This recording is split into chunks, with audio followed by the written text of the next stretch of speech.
దాడులు ఆపకపోతే ప్రతి దాడులు తప్పవని టీడీపీకి హెచ్చరిక జారీ చేశారు గురజాల ఎమ్మెల్యే కాసు మహేష్ రెడ్డి. వైసీపీ ఓడిపోతుందన్న భయంతోనే దాడులకు తెగబడుతుందని కౌంటర్ ఇచ్చారు టీడీపీ నేత అరవింద్ బాబు.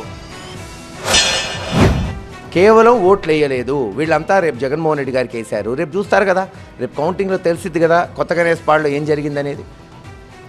దాని మీద అగ్రకులం కొన్ని వేరే వాళ్ళు ఎవరైనా దాడి చేసుకుంటే ఇద్దరు బీసీలు కొట్టుకున్నారు, ఇద్దరు ఎస్సీలు కొట్టుకున్నారంటే ఒప్పుకుంటాం. కనీసం ఒక అగ్రకులానికి చెందిన వ్యక్తులు విచక్షణారహితంగా బీసీల మీదకి ఎస్టీల మీదకి పోయి ట్రాక్టర్లు తగలబెట్టి ఆటోలు పడగొట్టి బైకులు ఇరగొట్టి ఆడవాళ్ళని హింసించి రేపు ఇదే బీసీలు తిరగబడితే ఈ తెలుగుదేశం వాళ్ళు ఎక్కడ దాచుకుంటారో ఆలోచించుకోండి. ఎలక్షన్లు అయిపోయినాయి, ఓట్లు అయిపోయినాయి.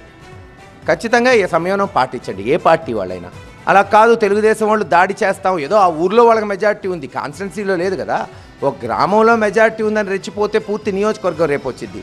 నేను అనిల్ గారు చెప్పినట్టు రేపు కొత్త గణేష్పాడు యాదవరాజులు అందరూ వస్తే మీరేమవుతారు? వారికోస్ వెయిన్స్ వ్యాధికి కేవలం 30 నిమిషాల్లో చికిత్స. కాల్ చేయండి 9989527715. ఇలాగే దాడి చేస్తే రేపు ప్రతి దాడి ఉంటుంది.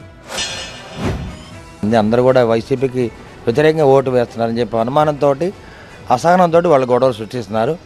మరి ఇదే విధంగా నర్సరావుపేటలో మున్సిపల్ స్కూల్ దగ్గర కూడా దాడికి పాల్పడ్డారు. ఇవన్నీ కూడా వైసీపీ కార్యకర్తలు కిరాయి గూండాలు వాళ్ళు చేసిన దాడులు.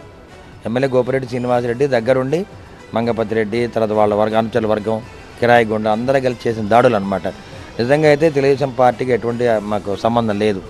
అదేవిధంగా వాళ్ళు చేసిన దాడులను తిప్పుకొట్టడానికి మేము కూడా మళ్ళీ ప్రయత్నం చేయడం జరిగింది, కానీ మా అంతరం మేము దాడి చేయలేదు.